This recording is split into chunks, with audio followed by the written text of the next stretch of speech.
It's on here now. The goalkeeper's beat, and South Africa have done Shagger Sport 2010. ሰላም ጤና ይስጥልን እንደምናላችሁ የተከበራችሁና የተወደዳችሁ የሸገር ስፖርት ዊዝ አበበ ግደይ የዩቲዩብ ቻናል ቤተሰቦቻችን በያላችሁበት እጅግ አስደሳች ጊዜን እያሳለፋችሁ እንደሆነ ተስፋ እናደርጋለን። መልካሙን ሁሉም ለናንተ እንመኛለን። ታዲያ ይህንን ሸገር ስፖርት ዊዝ አበበ ግደይ የሚለውን የዩቲዩብ ቻናላችንን ሰብስክራይብ አድርጉት፣ የደውል ምልክቱን ተጫኑትና አዳዲስ ፕሮግራሞችን ስንለቅ መልእክት ይድረሳችሁ። ላይክ በማድረግ እንዲሁም ደግሞ ሊንኩን ለሌሎች በማጋራት በተከታዮች ቁጥር እንድንበዛ የምንሰራቸው ፕሮግራሞችም ብዙ ሰዎች ጋር እንዲደርስ የምታደርጉትን ጥረት አጠናክራችሁ ቀጥሉ እንላለን። እስካሁን ላደረጋችሁልን ድጋፍ፣ እገዛ እና እኛን ለማንቃት ለሄዳችሁት ርቀት በሙሉ ምስጋናችን ትልቅ ነው። በጣም እጅግ በጣም አድርገን እናመሰግናለን። ወደምናነሳቸው ጉዳዮች ስንሄድ ያው የ2026-27 የእንግሊዝ ፕሪሚየር ሊግ የውድድር ዓመት ሊጀምር ነው። ነገ ነው የሚጀምረው አርሰናል ከኮቬንትሪ ሲቲ ጋር በሚያደርጉት ጨዋታ እና በዚህ ጨዋታ ዙሪያ በመጪዎቹ ጊዜያቶች ተከታታይ ፕሮግራሞች መሰራታቸው አይቀርም። ነገር ግን አጠቃላይ የውድድር ዓመቱ ሊጀመር ስለሆነ እንደው አለፍ ብለን ዋና ዋና የምንላቸውን የውድድር ዓመቱን ስቶሪ ላይኖች ብናነሳ እንደው አለፍ ብለን 2026-27 የምንከታተለው ለምንድን ነው? በ2026-27 የትኞቹን ነገሮች ለማወቅ የትኞቹን ነገሮች ለመለየት ይበልጥ እንጓጓለን? ጉጉታችንን ከፍ የሚያደርጉ የውድድር ዓመቱ ዋና ዋና ጉዳዮች የትኞቹ ናቸው? እነዚህ ናቸው ስቶሪ ላይኖቹ ብለን የምንላቸው የትኞቹ ናቸው ነው። ስለዚህ በእንግሊዝ ፕሪሚየር ሊግ በአዲሱ የውድድር ዓመት የእግር ኳስ ወዳጁን የእንግሊዝ ፕሪሚየር ሊግ ተከታታዮችን ስሜት እስከ ውድድር ዓመቱ መጨረሻ ድረስ ይዘው ሊዘልቁ ይችላሉ የሚባለው ዋና ዋና ጉዳዮች መካከል አንዱ እርግጥ አርሰናል የፕሪሚየር ሊጉን ዋንጫ ለሁለተኛ ጊዜ ያሸንፋል ወይ፣ ታይትሉን ዲፌንድ ያደርጋል ወይ የሚለው ነው። በዚህ አርሰናል መቻል አለመቻል ጥያቄ ውስጥ ሆነን ነው የአዲሱን የውድድር ዓመት መጀመር የምንጠብቀው። አንዱና ዋነኛው ጉዳያችን እሱ ይሆናል። በእንግሊዝ ፕሪሚየር ሊግ ክትትላችን ላይ የበለጠ ትኩረታችንን የሚስበው ተብሏል። አንደኛው ነው፣ ግን ይሄ ብቸኛው አይደለም።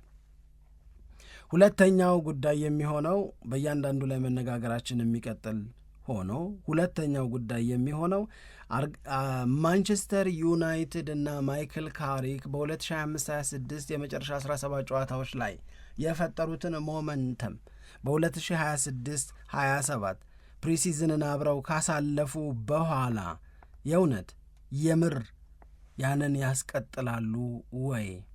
ይህንን ማወቅ እንፈልጋለን። እዚህ ላይ ፍላጎት አለን። ይሆናል አይሆንም?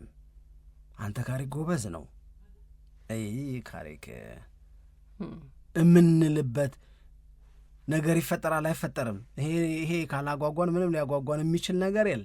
ስለዚህ ሁለተኛው ጉጉታችንን ከፍ ከሚያደርጉት ነገር መካከል አንደኛው የመጀመሪያው ቅድም እንዳልነው ካን አርሰናል ዱ ኢት አገይን ነው።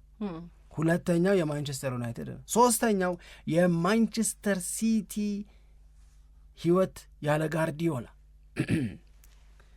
ጋርዲዮላ የሌለበት ማንቸስተር ሲቲ እንዴት እንደሚሆን ማወቅ አሳምረን ነው የምንፈልገው። መቼም አሳምረን አይደል? አዎ በደንብ ማሬስካ እንዴት ያደርገዋል? ሲቲ እንዴት ይሆናል? መልኩ ይቀየራል ወይ? ሲቲ ያቅተዋል ወይ?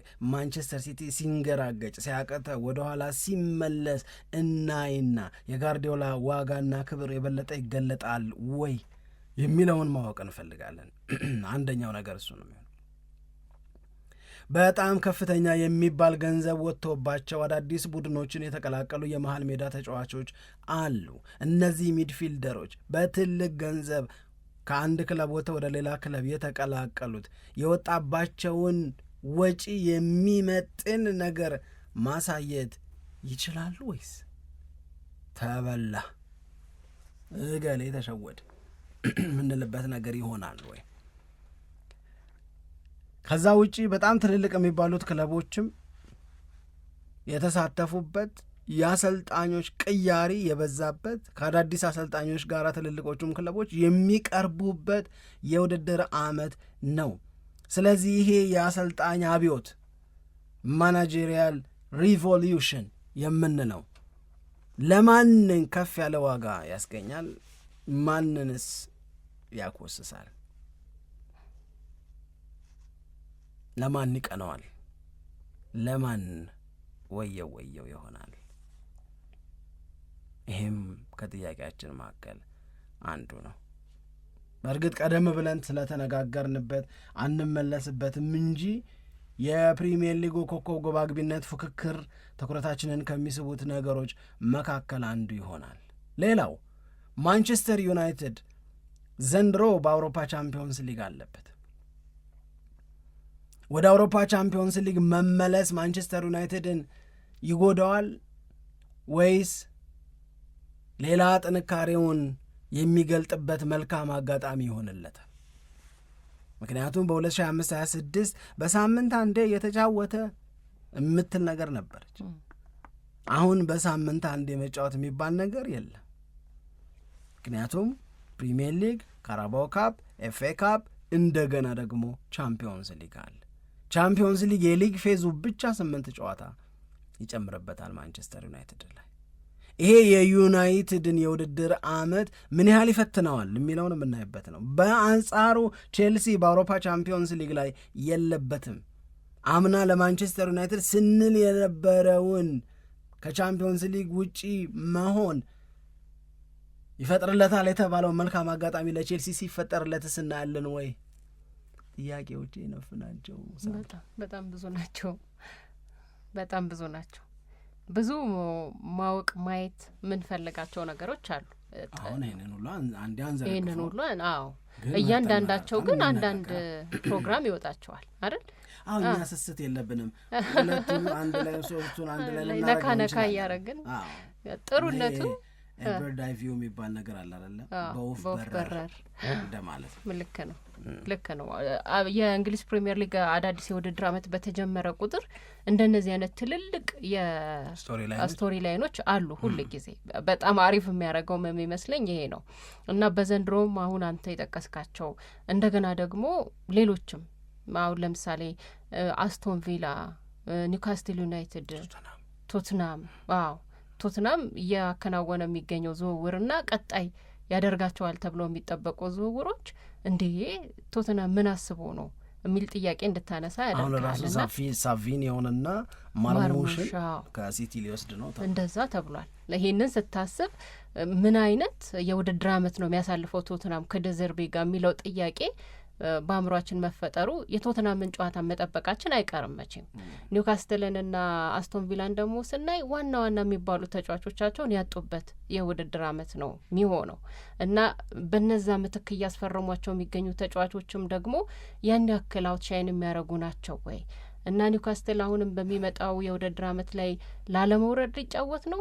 አስቶን ቪላስ እንዳለፈው የውድድር ዓመት ቶፕ 4 ላይ የሞገተ ሊቀጥል ነው ምናምን የሚለውን ነገር ማሰባችን አይቀርም መቼም። አስቶን ቪላ እንደውም ሊቸገር ይችላል። ለምንድን ነው ያጣቸው ተጫዋቾች እኮ ቀላል አይደለም። ዩሪ ቲሌማንስን አጥቷል ለማንቸስተር ዩናይትድ፣ ሞርጋን ሮጀርስን አጥቷል ለቼልሲ። እንዴ እነዚህ እኮ ቀላል አይደለም። አሁን ኦሌ ዋትኪንስ ወደ ሳኡዲ ሊሄድ ነው።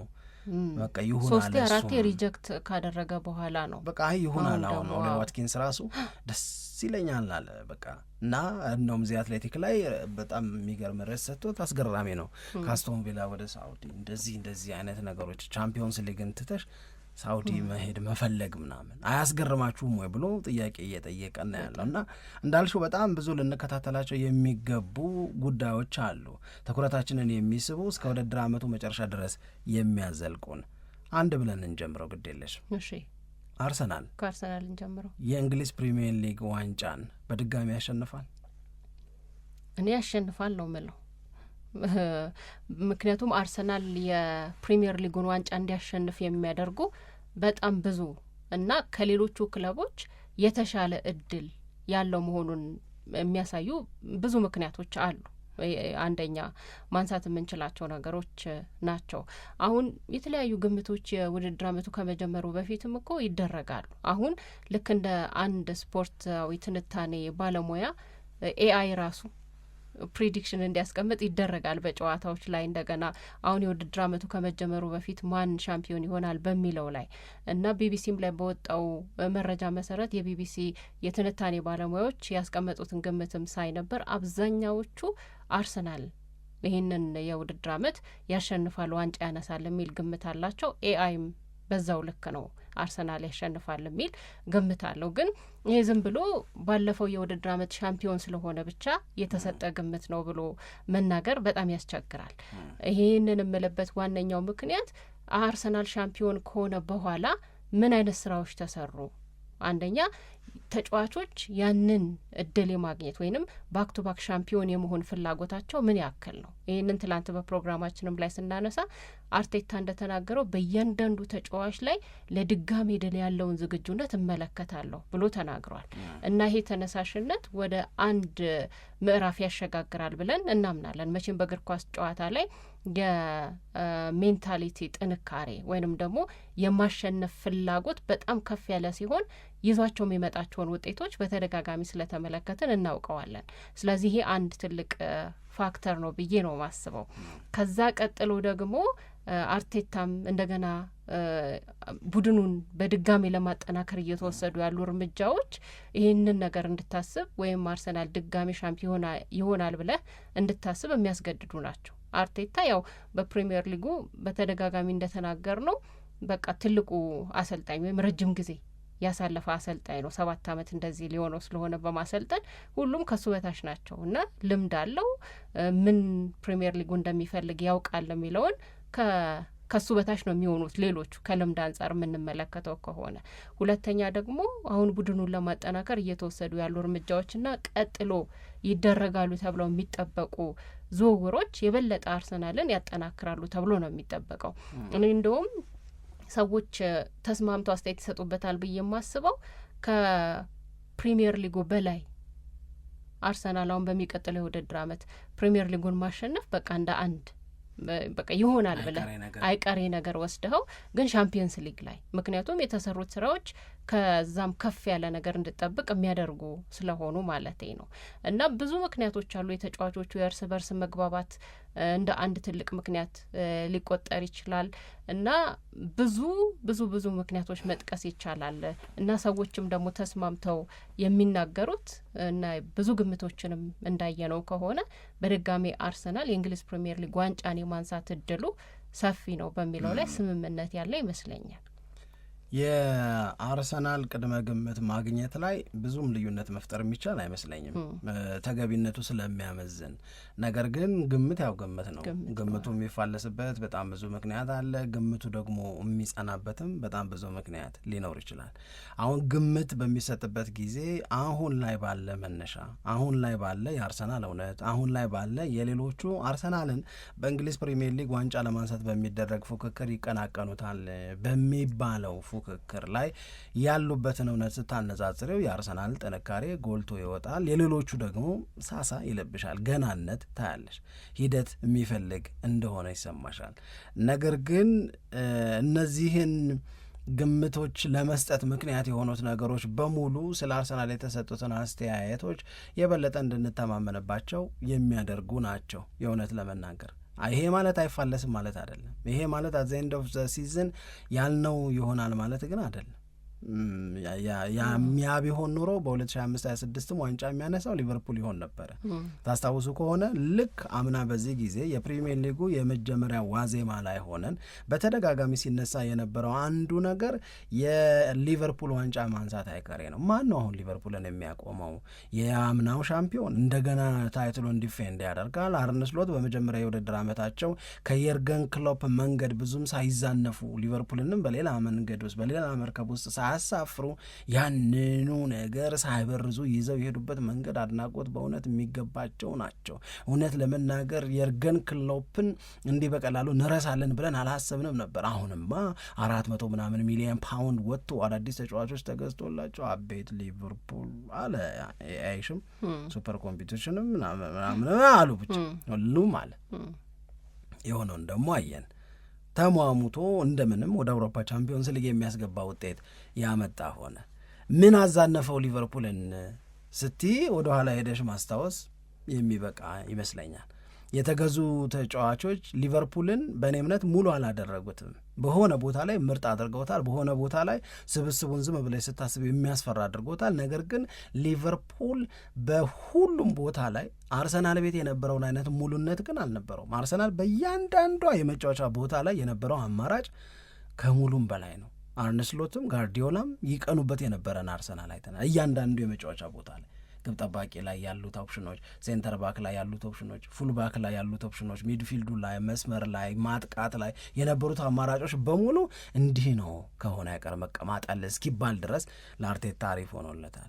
ስለዚህ አሁንም አርቴታ እና አርሰናል እኔ ለምንድን ነው ይሄ ክብር ይገባቸዋል፣ ይህንን ክብር መልሶ የማግኘት እድላቸው ሰፊ ነው የምትለው ብባል፣ አንድ እኔ አርሰናል ቅድም ሳምሪ ሸረፍ አርገሽ እንዳስቀመጥሽው እየሰራ ያለው በእንግሊዝ ፕሪሚየር ሊግ ዋንጫን ለመድገም ነው ብቻ ብዬ አላስብም። እኔ አርሰናል እየሰራ ያለው ለበለጠ ታላቅነት ነው፣ አውሮፓም ላይ ዶሚናንት ሳይድ ለመሆን ነው። ፒኤስጂ ይናፍቀው የነበረውን፣ ማንቸስተር ሲቲ ይናፍቀው የነበረውን በአውሮፓ ቻምፒዮንስ ሊግ ለመጀመሪያ ጊዜ ዋንጫ ማንሳት የሚባለውን ጉዳይ አሁን አብዝቶ እየናፈቀ የሚገኝ ክለብ ቢኖር አርሰናል ነው። ይገባኛል የመብት ያህል እየጠየቀ ያለ ነው። ይሄ በመብት ተጥያቄ መንገድ ቀርቦ እንደ መብት እውነቱን ነው እንካ የሚባል ነገር አይደለም። ሰርተሽ ተጠናክረሽ ቀርበሽ ሌሎች ጠንካሮችን አሸንፈሽ የምትወስጂው ነው። ስለዚህ ይህንን ሌሎቹን ጠንካሮች አሸንፎ ለመውሰድ የሚደረገው የአርሰናል ጥረት የእንግሊዝ ፕሪሚየር ሊግ ላይ እንዳያቅተው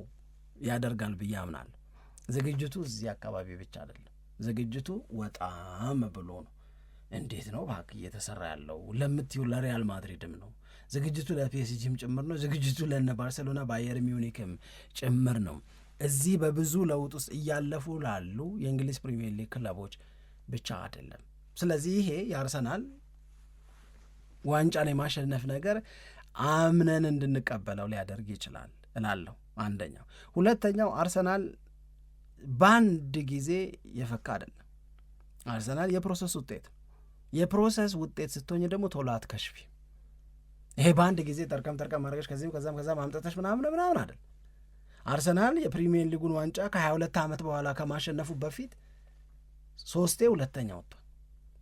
ከመጀመሪያው ሁለተኝነት ከሁለተኛው ሁለተኝነት 3ኛ ጊዜ የወጣው ሁለተኝነት ውስጥ ሌሰናል።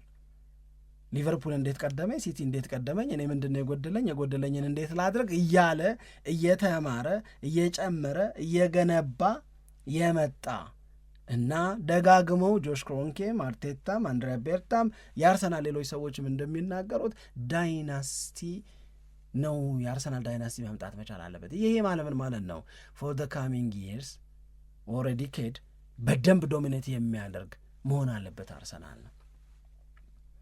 ይሄ የመጡበትን ፕሮሰስ አብሮ ለኖረ ሰው እንደኔ እንዳንቺ ኖረነዋል እኮ አብረን። አርሰናል በሚያስቆጭ ሁኔታ በ38ኛው ጨዋታ በሲቲ ተበልጦ ዋንጫ ሲያጣ አይተነዋል። እየተቆጩ አንገታቸውን ደፍተው እያለቀሱ ቀጠሮ ይዘው ሲመለሱ ምናምን እኮ አይተናል። ከዛ ሆነ አት ቶፕ ኦፍ ዘ ሊግ ሆነው የፕሪሚየር ሊጉን ዋንጫ አሸንፈው ጎዳናው በሙሉ አይደለም በለንደን በሌሎች ሀገሮችና ሌሎች ከተሞችም ላይ ሲጥለቀለቅ ምናምን እኮ አይተናል። አሁን ዘይ ስታርት ዴሊቨሪንግ በቃ መስጠት ጀምረዋል። ምን ድልን ምን ዋንጫን መስጠት ጀምረዋል። በሌሎቹ በናፈቋቸው አይችሉባቸውም በተባሏቸውም የውድድር አይነቶች እንደ ቻምፒዮንስ ሊግ ባሉት እያጉመጠመጠ እኮ ነው አርሰናል ደረሰ። ሰሚ ፋይናል ላይ አይደለም ካቻምና አምና ደግሞ ፋይናሊስት ሆነ። የቀረው አንድ ስቴፕ ማሳደግ ነው፣ ዋንጫውን መውሰድ ነው። ስለዚህ ይሄ ሰፋ ተብሎ የጀመረ እና ውጤት ማምጣት ፍሬ ማፍራት የጀመረ የአርሰናል ዝግጅት ሲቲን እያየ ነው። የቼልሲ ገናነት እየገባን ሊቨርፑል ልብ የሚያሞቅ መሆን አለመጀመሩን እያወቅን የዩናይትድ ነገር እንዴት ይሆን የሚል ጥያቄ ላይ ነው ያለ ነው በምንልበት በዚህ ሰዓት ላይ እነዚህ ክለቦች የአርሰናል ስጋት ሆነው አርሰናልን የፕሪሚየር ሊጉን ዋንጫ ከማሸነፍ ይከለክሉታል ብሎ አሁን ላይ ሆኖ ለማሰብ አቅም የሚሰጥ ነገር የለም። ሶ ዛይ ራይት እና አሁን የቢቢሲ ሰዎች ስላሉ ምናምን ስላሉ ሳይሆን እኔም ስለምመዝን በራሴ መመዘኛም ነው የምነግርሽ። አሁን እኔ ኤአይ ያለሽ ይሆን እኔ ብዙም አልወስደውም። እንደ ኤአይ ራሱን እንትን ይላል ኤአይ ነኝ ሳሳታለሁ ብሎ ይጽፋል እኮ ማስታወሻ። ያው ግን ከፕሪዲክሽን ውስጥ የሚካተት አንደኛው ነገር ሆኗል ነው እኮ አሁን ሰዎች ኮንሲደር ያደረጉት። አሁን እኔ አም ጀስት ያመጣሁት አሁን ፎርፈን ነው እያሳቀኝንም ነገር ልነግርሽ ነው። አንዱ የኤአይ ሲስተም ላይ መረጃ ዴሊቨር ለሚያደርግ የራሴን ስም አልሰጠሁትም። የስፖርት ጋዜጠኛ አበበ ግዴ ማን ነው ብዬ ባልልስ አረፍ የበቀመጠስ እሱ እኔ የገለጸበትን መንገድ ከማይ ከምርን አንደኛው አሁን 2-3 ሳይቶች ነው ያለ ሰጧቸው። አንደኛው የምር ለራሴም ራስ ጻፍ ብባል እንደማልጽፈው አድርጎ ገልጾኛል። የእውነት ነው። እኔ ግን አሁን እሱን አይደለም ማምጣት የምፈልገው። እኔ አሁን ኤአይ ሲባል እንደ ልክ እንዳይወሰድ ራሱ በቅንፍ ውስጥ ኤአይ ነኝ ልሳሳት እችላለሁ ይላል እኮ እዛ ላይ የሆነ መረጃ ይሰጥሻል። በምንም ጉዳይ ላይ ምንም ችግር የለበትም። ግን ኤአይ መሆኔን ልብ በል ልሳሳት እችላለሁ ይላል። ያንን ኮንሲደር አድርገሽ ቀጥሎ ከተሰጠሽ ፍንጭ ላይ የራስሽን ሰፊ ስራ መስራት ያንቺ ፋንታ ነው። እና እንዲህ ይላል የኔን ታሪክ የራሴን አበበ ግደይ በኢትዮጵያ ስፖርት ጋዜጠኝነት ታሪክ ውስጥ በረጅም ዘመን ልምዱና በልዩ የዘገባ ስልቱ የሚታወቅ አንጋፋ ጋዜጠኛ ነው ይላል። ስለሱ ዋና ዋና ነጥቦች የሚከተሉት ናቸው ይላል። 1 የረጅም ዘመን ልምድ አበበ ግደይ በተለይ በሬዲዮ ስርጭት ለበርካታ አስርተ ዓመታት እንግዲህ አስቢ ለበርካታ አስርተ ዓመታት የሰራ ሲሆን በኢትዮጵያ ሬዲዮና ቴሌቪዥን ኢቢሲ ውስጥ በስፖርት ዘጋቢነትና በአዘጋጅነት አገልግሏል ይላል። ከምረን ነው እንዴ? እኔ እያነበብኩልሽ ይላል። ቀጥሎ ያለው ነው የሚያስቀኝ። አሁንም ለማሳቅ ነው። የዘገባ ስልት ይላል። የዘገባ ስልት በተለይ የእግር ኳስ ጨዋታዎችን በቀጥታ ስርጭት በሚያስተላልፍበት ወቅት በሚጠቀማቸው ስሜት ቀስቃሽ ቃላት በፈጣን አገላለጹና ጎል ጎል ጎል በሚለው ዝነኛ የጩኸት ስልቱ ይታወቃል። እንዳትልኝ በብዙ አድማጮች ዘንድ ይታወቃል። አራጂ ኤአይ አርሰናል ዋንጫ ይበላል ብሏል ስላልሽ ነው እቺ ያመጣል እና ምን ለማለት ነው አይደል? ኤአይ ኮንሲደር ይደረጋል። አሁን ይሄንን ያመጣው ፎርፈን ነው ይሻላል። እሺ በቃ እቺ አስቃኛለች። ስለ ራሴ ኢቢሲ የምጠይቀው መብት አለኝ ማለት ነው። ሰርቻለሁ ብለህ አይ ሙሉ ለሙሉ ኤአይ ያለው ነገር ነው ራሱ ይወሰዳል እንደ እውነት ማለት አይደለም። የአርሰናል እውነት ኤአይ ምናምን ከሚዘባርቀው በላይ ነው። እውነት ለመናገር አሁን the most graceful team በጣም በቃ ይሄ ግርማ ሞገስ ያለው ቡድን እንግሊዝ ፕሪሚየር ሊግ ላይ አሁን ወደድንም ጠላንም ተቀበልንም አልተቀበልንም የምንደግፈው አርሰናልንም ሆነ አልሆነም አርሰናል the most complete የሆነ most graceful የሆነ እንደውም የእንግሊዝ ፕሪሚየር ሊግ ክለቦች ለደጅ ጉዳያቸው መከበሪያ ከሚጠብቁት ተስፋ ከሚያደርጉት ክለብ አንዱ መሆን የሚችለው አርሰናል። የደጅ ጉዳያቸው ማለት ምንድን? ቻምፒዮንስ ሊግ ማለት። የእንግሊዝ ፕሪሚየር ሊግ ክለቦች አውሮፓ ቻምፒዮንስ ሊግ ላይ በተሳካላቸው ቁጥር ከእንግሊዝ ፕሪሚየር ሊግ ወደ አውሮፓ ቻምፒዮንስ ሊግ የሚያልፈው ክለብ 5 ይሆናል አይደለ? ስኬታቸው ምናምን ታይቶ። ስለዚህ በቻምፒዮንስ ሊግ፣ በዩሮፓ ሊግ፣ ኮንፈረንስ ሊግ ላይ የፕሪሚየር ሊጉ ክለቦች ምን አይነት ውጤት አመጡ የሚለውን ስታይ ለተሻለ ስኬት አለልን ሊባል የሚችለው አርሰናል ኮምፒት ያደርጋል። በዚህ ሞገስ ውስጥ ነው ያለው አርሰናል። ኤአይ ስላል አይደለም ልልሽ ፈልጌ ነው። ከዛ ውጪ ቅድም እንዳልሽው 20 ፕሪሚየር ሊግ ክለቦች ካሉ 20 አሰልጣኞች አሉ። የእንግሊዝ ፕሪሚየር ሊግን ዋንጫ ማሸነፍ ምን እንደሚል በአሰልጣኝነት የሚያውቀው ብቸኛው ሰው እሱ ነው፣ አርቴታ ነው። አርቴታ ለምንድን ነው እያሰለጠነ ከሊቨርፑል ያንስ የነበረው? አርቴታ ለምንድን ነው እያሰለጠነ ከሲቲ ያንስ የነበረው? በተለይ ሲቲ ደጋግሞ ለምንድን ነው ከአርሰናል ላይ የበላይነትን ሲወስድ የነበረው ሲባል እነ ጋርዲዮላ እነ የርገን ክሎፕ የነበራቸው ዋንጫ እንዴት ማሸነፍ እንደሚቻል ቀድሞ የማወቅ ልምድ ረድቷቸው ነው። ሌላ እኮ ነገር የለውም። አሁን ከሊቨርፑል እና ከማንቸስተር ሲቲ ሲያሳንሰው የነበረው ልምድ አልባነት በሌሎቹ ላይ ደግሞ አድቫንቴጅ እንዲወስድ ያደርገዋል። አርቴታ ልምድ የላቸውም፣ እሱ ግን ልምድ አለው። እነዚህ ኢንፌቨር ኦፍ አርሰናል ወይም ለአርሰናል ዋንጫ ያሸንፋል ወይ የሚለው ጥያቄ ልብሽን ሞልተሽ አፍሽን ሞልተሽ እንድትናገሪ የሚያደርጉሽ ናቸው። ሌሎችንም መጥቀስ ይቻል ይሆናል። ምንድን ነው አርሰናል ታይትሉን ዲፌንድ ላያደርግ ይችላል ብለሽ እንድትሰጊ የሚያደርግሽ? ስጋት አልባ ነው ብዬም አላም። አይ እንደዛም አይደለም። ለእኔ አርሰናል በዚህ ክረምት ራሱን ማጠናከር በሚገባው መጠንና ልክ አጠናክሯል ብዬ አላስብም። የጠበቅኩትም የነገሩንም እስካሁን ባለው ሂደት ከሆነው በላይ ነው። እኔ ጠብቄ የነበረው እስካሁን ባለው ሂደት ከሆነው በላይ ነው እንደሚሆን የተነገረን።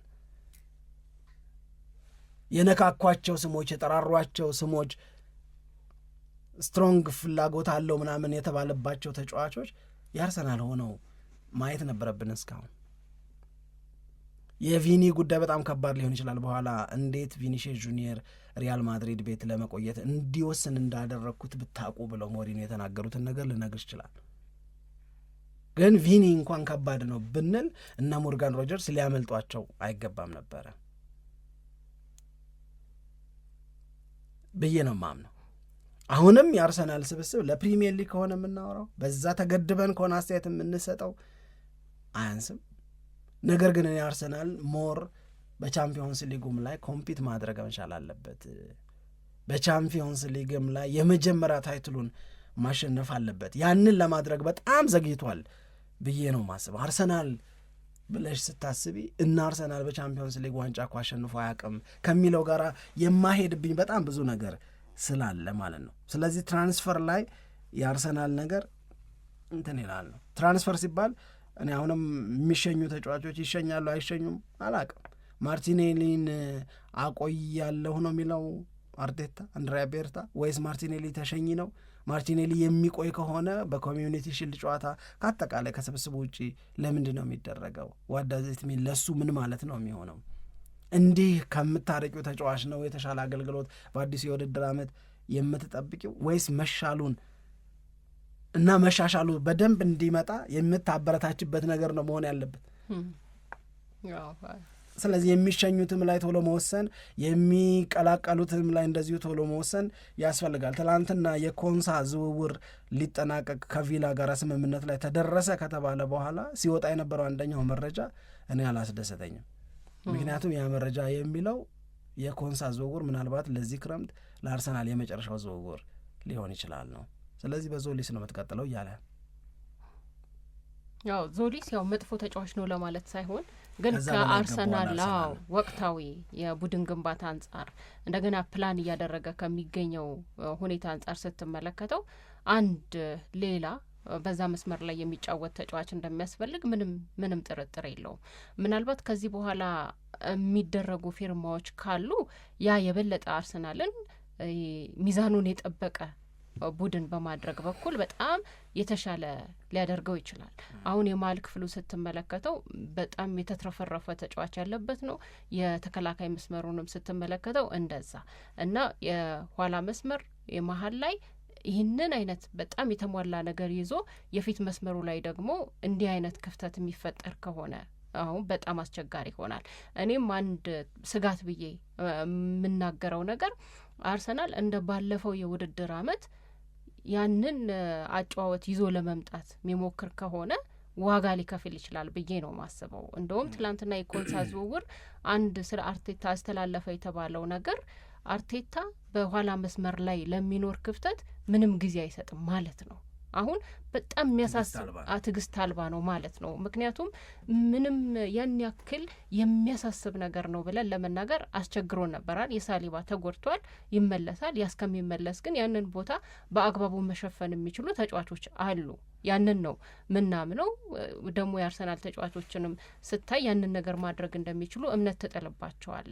ግን ምንም ትዕግስት አልሰጠም። አሁን በፊት መስመር ላይ ያለውን ክፍተት ለማስተካከል የተወሰደውን አይነት በጣም ሰፋ ያለ ጊዜ አልተወሰደም። እዚህ ላይ ቶሎ ነው ውሳኔ የተላለፈው።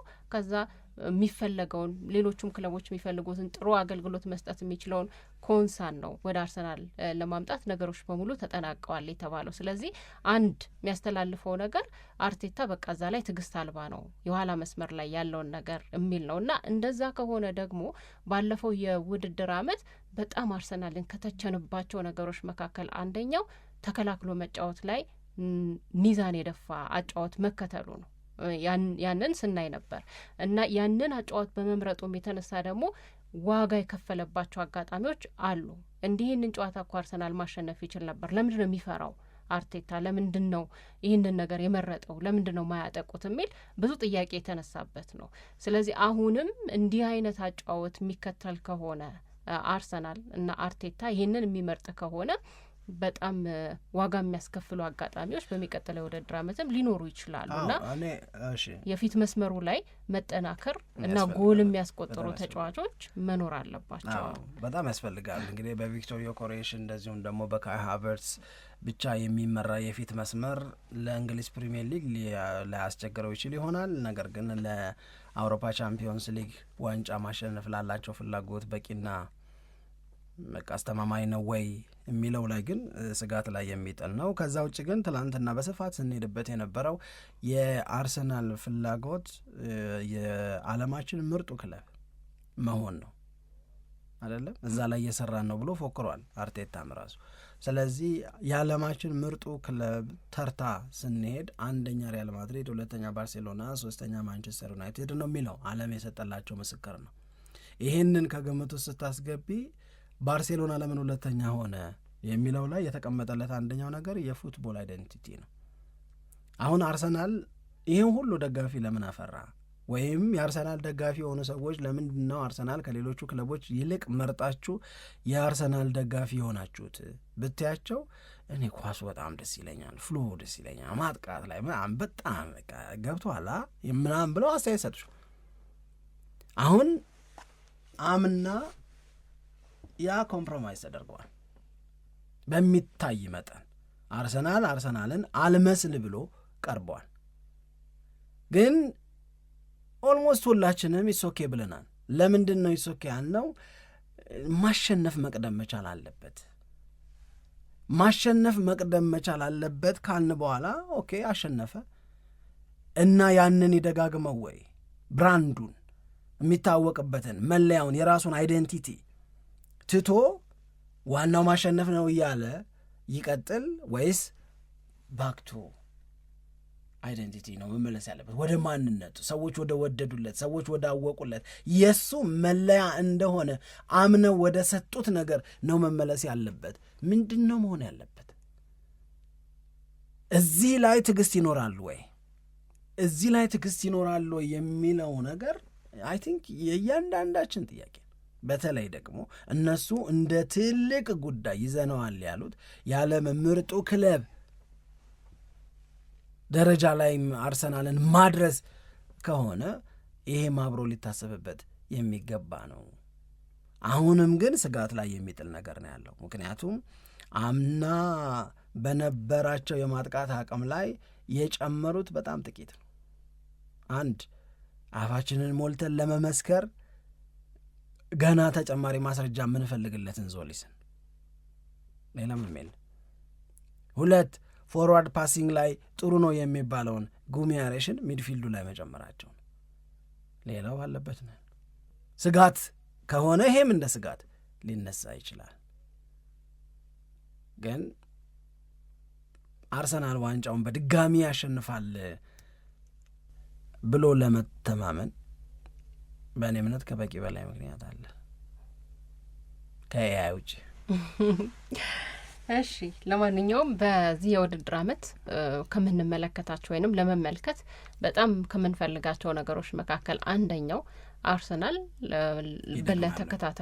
በተከታታይ የእንግሊዝ ፕሪሚየር ሊግ ዋንጫን የማንሳት እድል አለው ወይ ይደግማል ወይ የሚለውን ነው። እዚህ ላይ አድማጮቻችን እናንተ ማስተያየት እንድትሰጡበት እንጋብዛችኋለን። በያላችሁበት መልካም ጊዜ መልካም ቀን እንዲሆንላችሁ እንመኛለን።